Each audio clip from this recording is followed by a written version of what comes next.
time, it is my great pleasure to introduce Ryne Hisada as the student speaker for the class of 2023.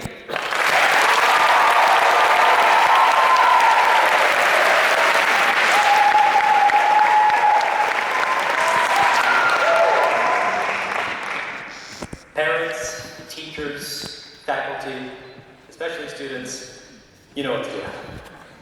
Mustangs! I've always wanted to do that. In fact, there are a lot of things that I've always wanted to do at ASIJ, like write for Daruma, or use the thermocyclers in the biology rooms. Even some more exotic things, like running across the high school field half naked, or jumping off the second floor instead of going down the stairs.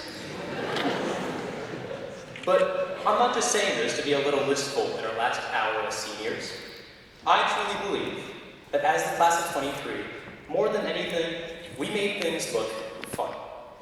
That's all sorts of things, from struggling with differential equations to jazzing in the courtyard.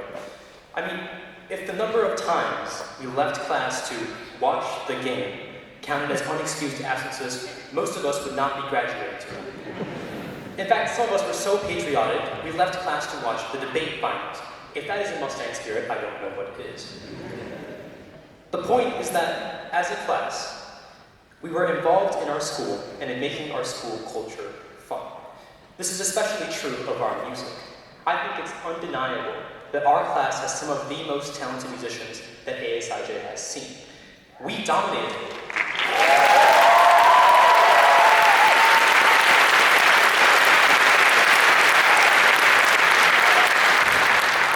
Really, it's true. We dominated that courtyard. From jazz band to solos, we even invaded the library, which is the one place they tell us not to play music. But with exceptional music comes an exceptional culture, in which musicianship is not only respected, but encouraged. At ASIJ, we don't have band kids, we have students, like me and like you. The same is true of our arts, though it may not be as ubiquitous as it is exceptional. With regard to art, our talents are selective and outstanding. Maybe you all remember earlier this year when our high school hallway featured a mural for Ally that extended across the whole library wall. No, it was not AI, someone actually drew that. I personally think it makes sense that our grade has been so proficient at making student life fun, because historically, we have been very good at making fun of things. This includes, of course, our grading system. So, let me rephrase. We are not only proficient at making student life fun, we are exemplary.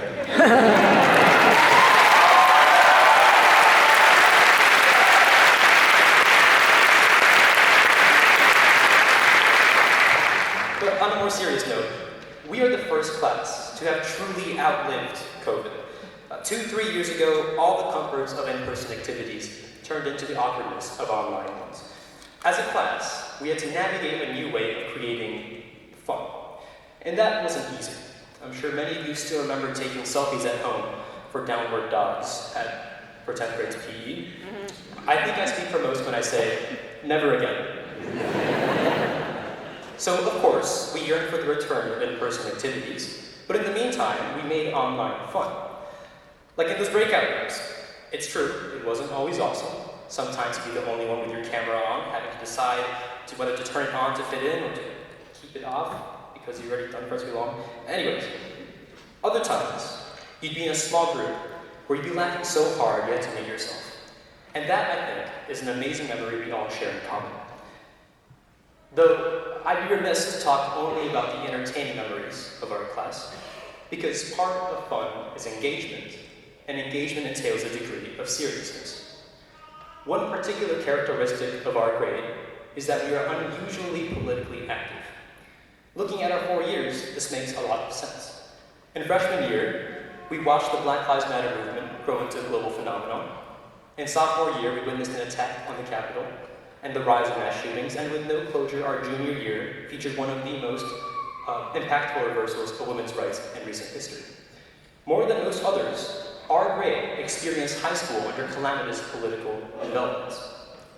But our conceptual engagement with the world has prepared us to tackle issues at home that we never truly addressed before, This year, in our senior year, when we gathered as a school to talk about sexual assault and harassment, we had the maturity to listen to our peers and the humility to acknowledge that we had learned something new, though uncomfortable, about our own community. I think this is characteristic of a class that has spent its last 4 years toiling over some of the world's most pressing issues. Just listen to our service clips. We talk about climate change in the context of gender inequality, the shame of homelessness with regard to Japanese culture, and the efficacy of an English education for Ukrainian refugees and Cambodian children. We have this uniquely intersectional understanding of the world that stems from our conceptual interactions with recent global issues. And that's a blessing in one way, but in other ways it's a limitation. The fact that our interactions are conceptual and not tangible means that at ASIJ, the Black Lives Matter movement doesn't really affect us. Neither does the proliferation of gun violence, nor the raging wars around the world. It is true that for the past 4 years, we have been sheltered within the so-called ASIJ bubble. And that's not our fault, but we do have to acknowledge its existence. Because tomorrow, the bubble pops. Tomorrow, our conceptual becomes our reality. We are entering a world of which we have been taught about, but have not experienced. And that can be scary, but it's not our first time. Earlier in the speech, I emphasized our ability to create fun. I want to remind you all that that wasn't always the case. Under pandemic restrictions, the rhetoric is very much, don't you wish you could do this, or I wish I could do that. It's true that we managed within the limitations of the pandemic, but really, we were antsy, waiting for something to change. The restrictions that COVID necessitated fostered a sort of pent-up, boiling excitement that exploded after they were lifted. It's really this year, in our senior year, that we really got to action, planning activities, messing around, exploring our neighborhoods and the creative minds of our peers.